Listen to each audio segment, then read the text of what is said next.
उत्तर प्रदेश में तबादलों को लेकर मचे सियासी और प्रशासनिक बवाल के बीच मुख्यमंत्री योगी आदित्यनाथ ने बड़ा फैसला लिया है।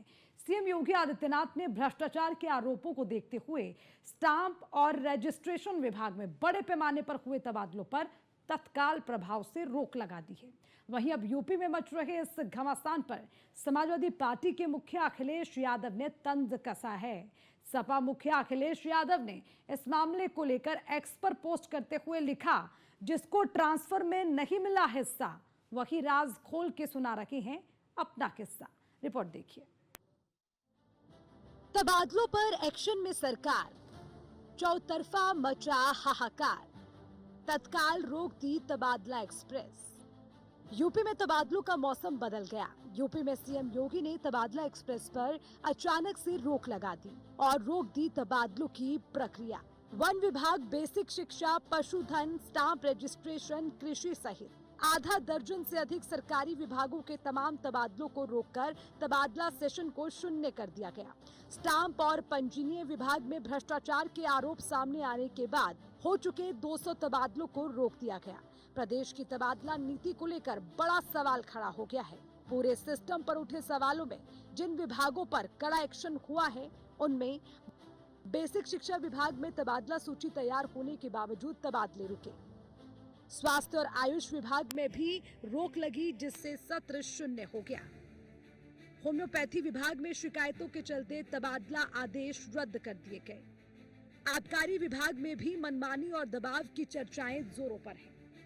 प्राविधिक शिक्षा समेत कई विभागों में तो वर्षों से तबादले ही नहीं हुए। वन विभाग और स्टाम्प व पंजीयन विभाग के तबादले भी रद्द कर दिए गए। तबादलों में भ्रष्टाचार, हिस्सेदारी और मनमानी को लेकर सरकारी गलियारों के साथ राजनीतिक गलियारों में भी शोर मच गया।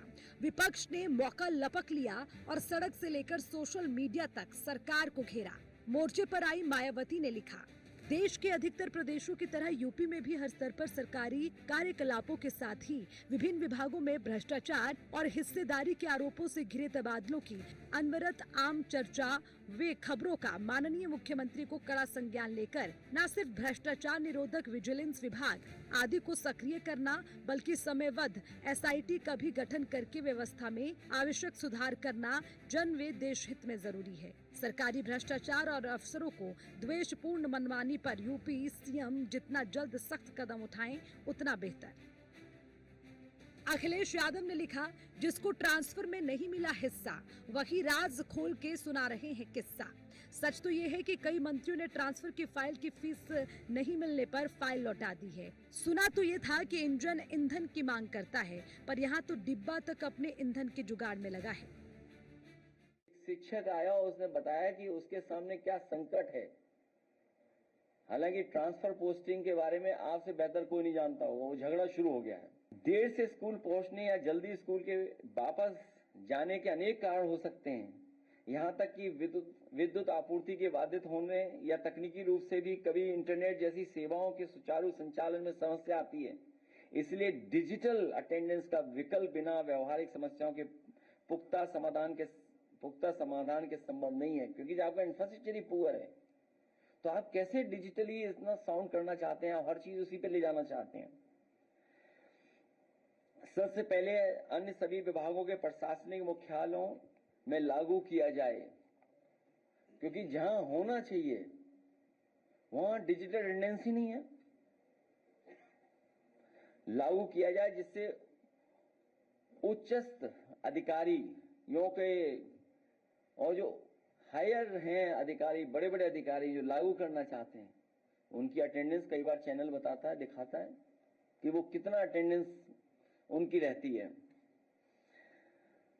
सबसे बड़ी बात यह है कि इससे शिक्षकों को भावनात्मक ठेस पहुंचती है, जिससे उनके शिक्षण व प्रतिकूल प्रभाव पड़ता है। बोधपरक शिक्षण के लिए शिक्षकों का भावनात्मक रूप से जुड़ना आवश्यक होता है। स्कूल में केवल निश्चित घंटे बिताना ही शिक्षण नहीं हो सकता है कि आप फोर्सफुली पढ़ाना चाहते हो। शायद अगर फोर्सफुली पढ़ाना चाहेंगे तो संभव नहीं है। आखिरकार शिक्षकों की एकजुटता के सामने भाजपा सरकार को डिजिटल अटेंडेंस, ऑनलाइन हाजिरी, ऑनलाइन अटेंडेंस का अपना आंतरिक निर्णय स्थगित करना ही पड़ा। बहरहाल पारदर्शिता के पैमाने पर प्रदेश की योगी सरकार ने शिकायतों के आगोश में तबादलों पर रोक लगा दी है। तमाम विभागों की लिस्ट लहराकर विपक्ष सरकार की नीयत और नीति पर सवाल उठा रहा है। लेकिन ऐसे में सवाल ये भी है कि जब गड़बड़ी देखते ही सरकार ने रोक लगा दी तो सियासत क्यों गरमाई। Bureau report, news 1 India.